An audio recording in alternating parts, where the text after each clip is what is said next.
กาเลนะธัมมัสสวนังเอตัมมังคาลมุตตมัง Part 26.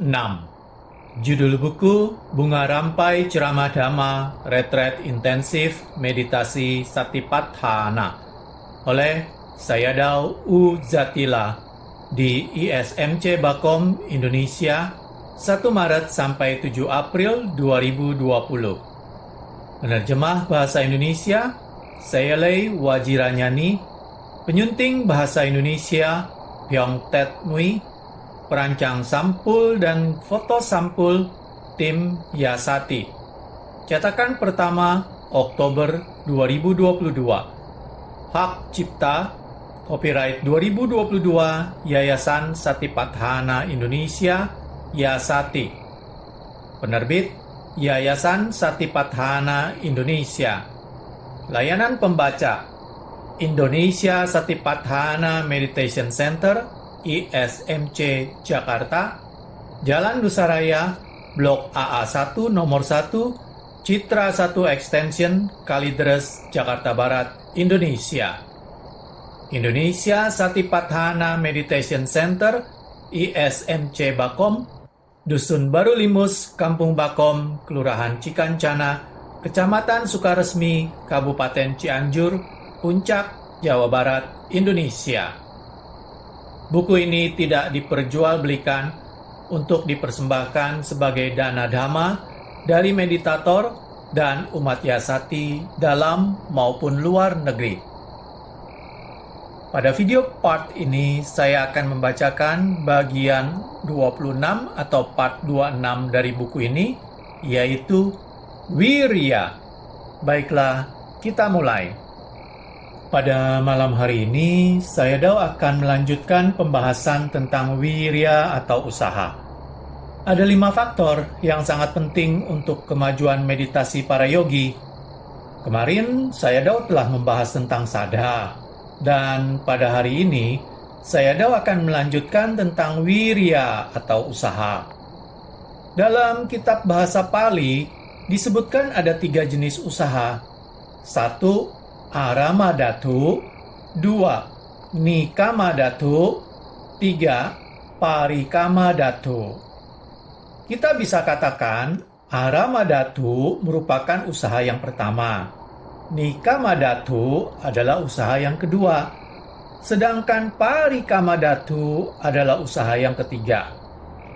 Ketika kita akan mempraktekkan meditasi, kita memerlukan usaha yang pertama, yaitu usaha untuk bisa datang ke tempat meditasi.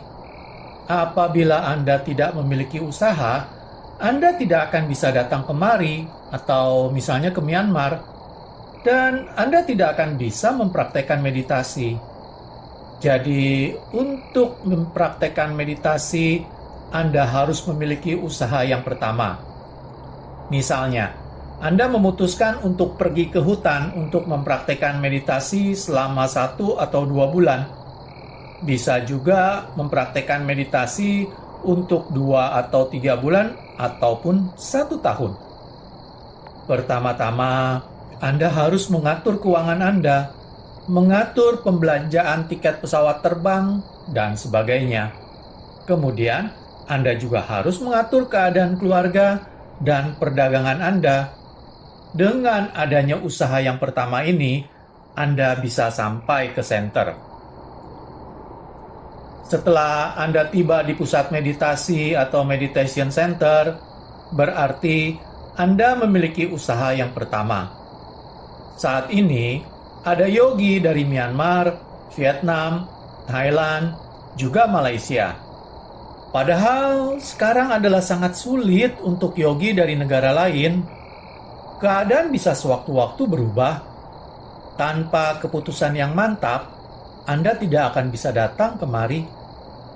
Dengan adanya keputusan yang kuat, keputusan yang mantap, Anda bisa sampai di pusat meditasi ini. Jadi, di sini Anda memiliki usaha yang pertama yang sangat kuat. Nikamadhatu, usaha yang kedua, ini jauh lebih kuat daripada usaha yang pertama. Ketika Anda telah berada di pusat meditasi dan mulai mempraktekkan meditasi, pasti Anda akan menghadapi 5 rintangan batin. Kamma canda, tinamida, vyapada, udacca kukuca, wicikica. Ada kecemasan, muncul kesedihan, kesadaran mengembara, juga berpikir, ada juga keraguan-raguan, kemalasan, ataupun rasa sakit. Pada waktu Anda datang ke pusat meditasi untuk bermeditasi, Anda pasti melihat hal-hal itu. Malas, rasa sakit, cemas, menyesal, ragu-ragu. Tanpa adanya usaha yang kuat, Anda tidak akan bisa mengatasi hal itu. Misalnya, ketika ada rasa sakit, sebenarnya rasa sakit itu tidaklah sungguh-sungguh menyakitkan. Hanya karena Anda memiliki konsentrasi yang lebih baik, jadi Anda merasakan sakit itu menjadi lebih tajam. Dan Anda merasa Anda tidak bisa mengatasinya. Sehingga setiap kali Anda mau melakukan meditasi duduk, sudah muncul kecemasan, ketakutan karena rasa sakit yang menyiksa itu. Hanya jika Anda memiliki usaha yang kuat, Anda bisa mempraktekkan meditasi duduk selama 1 jam, bahkan 2 jam, dan bisa melakukannya di sepanjang hari itu. Sesungguhnya, rasa sakit tidaklah benar-benar serius. Kadang-kadang ada rasa sakit di kepala, di dada, ada ketegangan, mungkin juga ada rasa panas, tidak nyaman. Tetapi sesungguhnya, rasa sakit itu bukanlah sesuatu penyakit yang serius. Itu terjadi karena Anda memiliki konsentrasi yang baik dan Anda bisa melihat sifat alami jasmani ini. Semuanya bergantung pada pengerahan usaha Anda. Beberapa yogi yang bisa mengerahkan usaha dengan gigih, mereka mampu mengatasi rasa sakit. Tetapi beberapa yogi yang mengalami ketakutan, mereka akhirnya tidak bisa mengatasi rasa sakit. Bahkan setelah praktek selama 1 tahun, bahkan 2 tahun, mereka tetap tidak bisa mengatasi rasa sakit itu. Karena mereka tidak tahu bagaimana cara melakukan pengamatan terhadap rasa sakit.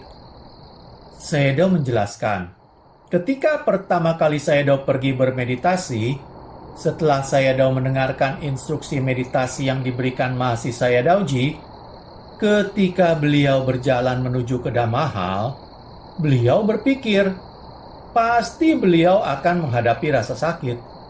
Karena beliau harus duduk bersilang kaki, kemudian meletakkan kedua tangan di atas pangkuan. Padahal, beliau tidak pernah melakukan hal itu sebelumnya. Ketika beliau masih muda, meditasi hanyalah dilakukan selama 20 menit. Tetapi dalam retret meditasi ini, setiap kali duduk harus dilakukan selama 1 jam dan dilakukan sepanjang hari. Sayadaw berpikir, pasti beliau akan melihat banyak rasa sakit. Beliau berpikir untuk memindahkan posisi tubuhnya. Kemudian Sayadaw berpikir, kalau beliau melakukan pemindahan posisi ini, kalau beliau takut menghadapinya, pasti dalam masa-masa beliau akan terus menghadapi rasa sakit tadi. Oleh karenanya, Sayadaw memutuskan untuk tidak mengganti posisi tubuh pada saat menghadapi rasa sakit. Kadang-kadang, beliau merasa sangat tersiksa untuk menghadapi rasa sakit itu, sampai hanya menunggu jam berbunyi saja. Ingin sekali membuka mata dan ingin sekali menggantikan posisi duduknya. Tetapi Sayadaw memiliki keputusan yang mantap. Beliau tidak akan membuka mata. Beliau tidak akan mengganti posisi duduk beliau. Memang, beberapa kali karena rasa sakit yang sangat tidak tertahankan, beliau ada sedikit menggerakkan tubuh beliau. Dalam beberapa hari saja, Sayadaw sudah bisa mengatasi rasa sakit itu. Setelah 1 minggu, meditasi duduk menjadi sangat mudah bagi Sayadaw. Konsentrasi Sayadaw juga berkembang. Sayadaw juga mendapatkan kebahagiaan dhamma. Yogi kadang-kadang ketika melihat kesadarannya mengembara atau berpikir, menjadi sangat cemas. Demikian pula ketika terjadi rasa sakit atau badannya bergoyang, menghadapi rasa mengantuk, juga melihat nafsu keinginan, lalu gambaran-gambaran. Mereka mencemaskan hal itu. Sesungguhnya, ketika melihat semua itu, Anda perlu untuk mengerahkan usaha yang kedua untuk mengatasi rintangan-rintangan tadi. Itulah Nikkamadatu atau pengerahan usaha yang kedua.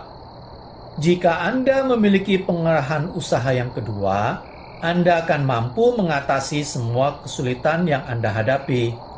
Anda akan mampu mengatasi kemalasan Anda, juga niwarana-niwarana yang ada.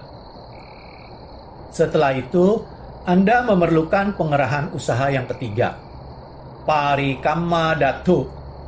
Sesungguhnya, tujuan Anda berlatih meditasi adalah untuk meningkatkan pengetahuan-pengetahuan pandangan terang, memahami nama dan rupa, memahami anicca, dukkha, dan anatta, melihat pengetahuan-pengetahuan pandangan terang secara lebih jernih, sampai akhirnya bisa mencapai pembebasan sejati atau nibbana. Untuk bisa maju dalam praktek meditasi, Anda memerlukan pengerahan usaha yang ketiga. Ada beberapa yogi yang tampak cerdik, tetapi mereka tidak memiliki usaha yang gigih.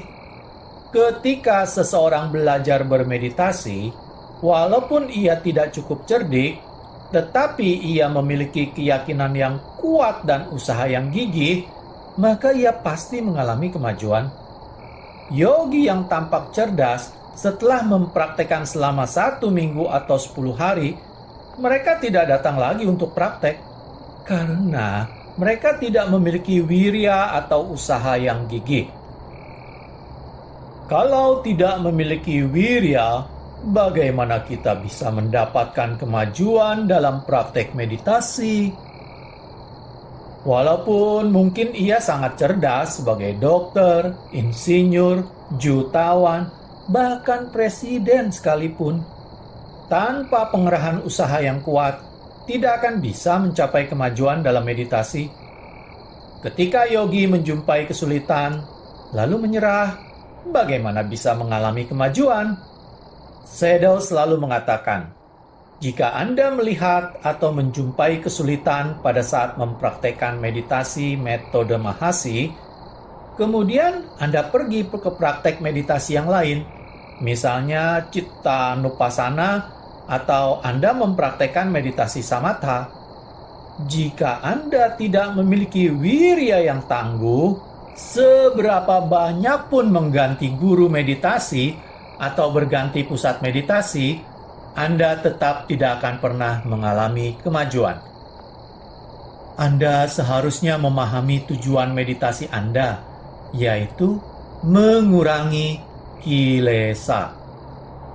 Pada saat Anda menjumpai kesulitan-kesulitan yang terasa sangat menyiksa, Anda sudah tidak bisa mengatasinya.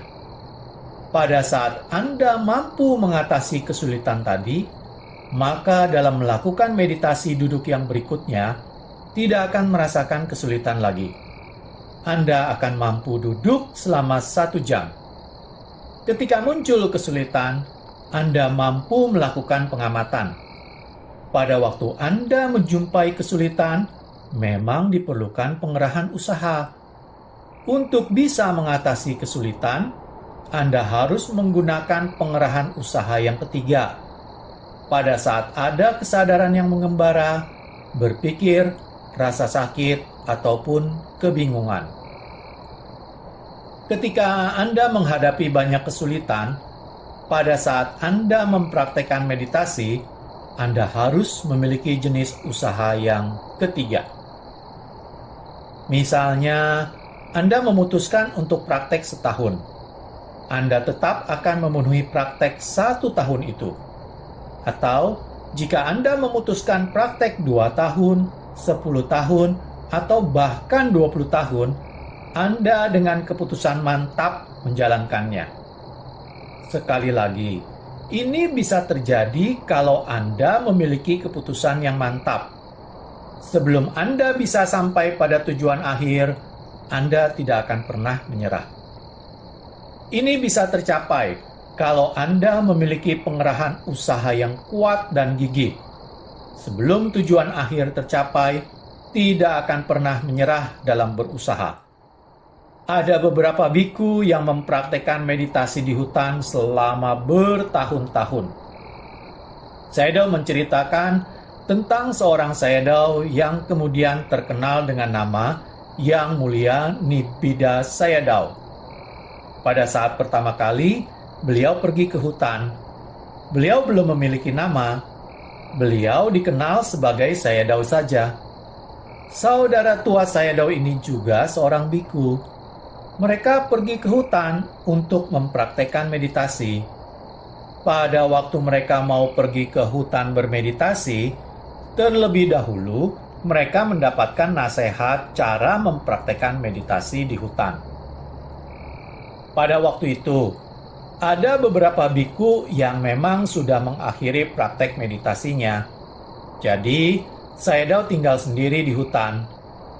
Pada saat itu, kakak saudara Sayadaw yang tinggal di hutan mengatakan bahwa ini adalah kali pertama beliau mempraktekkan meditasi di hutan. Waktu itu beliau sangat bersedih, karena biasanya beliau tinggal bersama banyak orang. Sekarang hanya tinggal seorang diri saja. Di malam hari, kesedihan ini bertambah, karena beliau harus mengatasi kesendirian di malam hari. Keesokan paginya, ketika pergi menerima dana makan, beliau hanya menerima nasi saja, tanpa kari, tanpa lauk. Karena penduduk di sekitar desa itu adalah penduduk yang miskin. Mereka hanya bisa mempersembahkan nasi saja, tanpa lauk. Jadi, Sayadaw harus memakannya dengan ditambah air. Setelah beberapa minggu, barulah beliau mendapatkan kari atau lauk. Kemudian ada beberapa umat yang melihat bahwa Sayadaw tinggal di hutan dan tidak tinggal di kuti, tetapi tinggal di bawah pohon. Ada seorang umat yang mau mempersembahkan kuti kecil yang terbuat dari bambu. Setelah kuti ini selesai dibangun, umat yang mendanakan menuliskan kata-kata Nibbida yang artinya tidak ada ketertarikan pada hal-hal duniawi. Setelah kuti itu selesai keseluruhannya, dituliskan Nibbida ini. Ini adalah pengalaman yang pertama, pengalaman yang sangat sulit bagi Sayadaw. Tetapi beliau sama sekali tidak menyerah. Walaupun tidak mendapatkan makanan yang memadai, hanya nasi, beliau tetap bertahan selama bertahun-tahun. Karena tujuan utamanya adalah mau melihat Dhamma. Beliau meninggalkan keluarga dan meninggalkan semuanya. Beliau hanya ingin melihat Dhamma ajaran Buddha. Tetapi memang diakui, ada yang tidak mampu melihat Dhamma ajaran Buddha. Mahasi Sayadawji, pada saat beliau mau pergi mempraktekkan meditasi, saat itu beliau tidak memiliki sandal, tidak memiliki uang. Beliau hanya pergi berjalan terus berjalan dari tempat beliau tinggal menuju ke tempat beliau akan bermeditasi. Hanya berjalan, beliau hanya membawa jubah dan mangkuk beliau. Terus berjalan. Pada waktu itu, ada umat yang melihat beliau berjalan, dan umat itu mengendarai mobil. Kemudian umat itu berhenti dan mengatakan agar menggunakan mobil itu. Mahasi Sayadawji mengatakan bahwa beliau berjalan karena tidak ada uang. Lalu umat itu mengatakan, "Kami sudah paham, silakan naik." Karena mereka ingin melakukan perbuatan baik, maka mengundang Sayadaw untuk ikut dengan mobilnya. Ketika Mahasi Sayadawji pergi mempraktekkan meditasi, beliau praktek secara dutangga. Beliau tinggal di area pekuburan, hanya berjalan. Ketika sampai di wihara pun, beliau tidak bisa makan karena nasinya berbau tidak sedap dan juga kasar. Kadang-kadang di wihara itu pun tidak bisa tinggal dengan nyaman. Tidak ada bantal, tidak ada kelambu. Pada waktu itu ada seorang Sayadaw lain yang memberikan obat kepada Mahasi Sayadaw Ji. Sayadaw itu mengatakan bahwa di sini banyak penyakit malaria dan obat ini adalah obat yang sangat baik untuk mengatasinya. Sayadaw Ji tadi mengatakan obat ini akan sangat berguna karena obat ini sangat bagus. Lalu obat itu diterima oleh Mahasi Sayadaw Ji. Beliau berjalan selama berbulan-bulan. Pada awal perjalanan beliau, Mahasi Sayadaw Ji berangkat berdua. Tetapi Sayadaw yang lainnya akhirnya memutuskan tidak ikut serta. Sayadaw Ji tetap berjalan tanpa sandal, tanpa uang, tanpa payung. Pada waktu itu, Sayadaw Ji akan praktek di tempat Taung Pulu Sayadaw. Beliau juga praktek ke tempat Mingun Sayadaw Ji. Waktu itu, beliau berjalan selama 4 bulan. Di perjalanan, beliau berpindah patah dan makan di tempat seadanya. Tidur pun hanya di bawah pohon. Perjalanan menuju Taung Pulu Sayadaw dari tempat Mingun Sayadaw ini adalah perjalanan yang sangat jauh. Tempat Mingun Sayadaw adalah di Myanmar Selatan, sedangkan tempat Taung Pulu Sayadaw ada di utara Myanmar. Pada saat itu, jika orang tidak memiliki keputusan yang mantap untuk melakukan sesuatu, maka akan sulit. Jadi ketika akan melakukan sesuatu, haruslah memiliki sadha atau keyakinan yang kuat dan keputusan yang mantap. Kalau tidak, mereka tidak akan bisa. Dengan keputusan yang mantap ini, mereka akan bisa berusaha dengan gigih. Karena mereka juga mempunyai keinginan untuk membagikan apa yang sudah dicapai. Pada saat mereka praktek, pasti mereka akan bisa mencapai kemajuan dalam meditasinya, karena memiliki keputusan yang mantap dan usaha yang gigih. Pada waktu Mahasi Sayadaw Ji praktek, beliau kadang-kadang beberapa malam bahkan tidak tidur. Beliau mempraktekkan meditasi duduk, juga meditasi jalan, sehingga beliau bisa memiliki pemahaman tentang meditasi ini dengan jernih. Sehingga pada waktu beliau mengajar pun, beliau mengajarkan meditasi ini dengan jernih, juga dengan pengerahan usaha. Itulah tentang wirya. Jadi, Sayadaw telah menyelesaikan pembahasan tentang sadha dan wirya. Besok, Sayadaw akan melanjutkan tentang panya. Sadhu, sadhu, sadhu. Demikianlah. Selesai sudah saya membacakan bab 26 atau part 26 dari buku ini, yaitu wirya. Pada video part selanjutnya, part 27, saya akan membacakan bab 27 atau part 27 dari buku ini, yaitu panya. Terima kasih. Kalena dhammat savanang etammang kalamuttamaṃ